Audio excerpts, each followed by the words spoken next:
In today's video, we look at Journey of the Gods, an old game released on the Quest which still holds up today. Alright everyone, how are we doing? My name's Electro and welcome back to the YouTube channel. In today's video, I'm going to hit you with a quick review of Journey of the Gods, a very old Oculus game that still somehow is a great buy today. Let's waste no time and get straight into the review. We're going to kick it off by first looking at the history of the game. The team responsible for creating Journey of the Gods is called Turtle Rock Studios. Journey of the Gods released all the way back in May 2019 and was one of the flagship titles on the original Oculus Quest. That is how old this game is. The game has gone under the radar, and this is due to its release date. Being one of the games that released straight on launch from Quest, it had to compete with both Beat Saber and Super Hot, two massive games with already a massive following. That is why really no one played this game that much compared to them two, and thus flew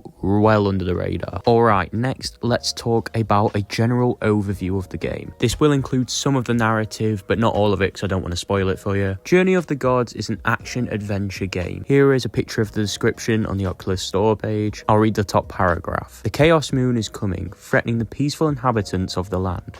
It's up to you to unlock the power of the gods in your battle against the encroaching darkness. So yeah, quite a simple narrative, but sometimes the simple narratives are just completely clear of the complex ones. It's an easy to understand story, and therefore you get to focus on the gameplay. Speaking of which, let's move on to the gameplay, the biggest part of the game, as you would suspect. Right, so I hope you're not expecting for anything too complex here, because the gameplay is quite simple. You start off with 3 pieces of equipment: the sword, the shield, and the crossbow. 3 quite simple and self-explanatory pieces of equipment. But it's the classics you need in an action-adventure RPG. The game features a number of enemy types, such as these slug things at the beginning. The game functions as you think it would have. It's not an open world, it's a linear game, so you just make your way throughout a level, killing the monsters on the way, and you smash these crystal things to gain belief to enter God mode. I've not even talked about God mode yet. By holding down both grip buttons, you can enter God mode. This allows you to use some special abilities. For example, the beginning ability is you can pull up trees, which can be used for cover, but you will unlock more the further you progress. Also along the level, you'll find these little fountains. These are basically just spawn points that you get. And another thing, when destroying these crystals, they can sometimes drop sort of power-ups and things that just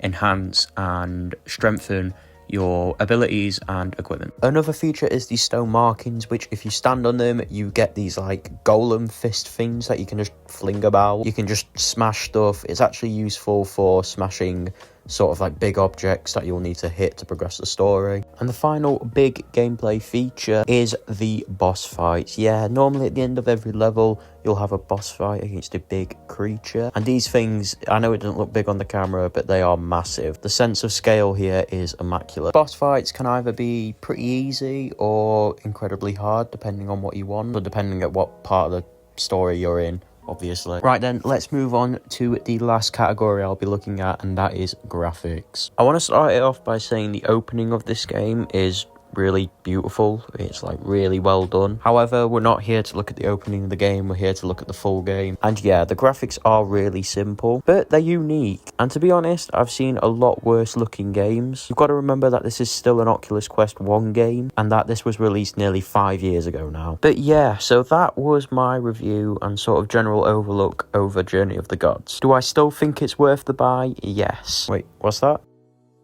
Yeah? Oh, well, looks like you can no longer buy the game. Sucks to be you.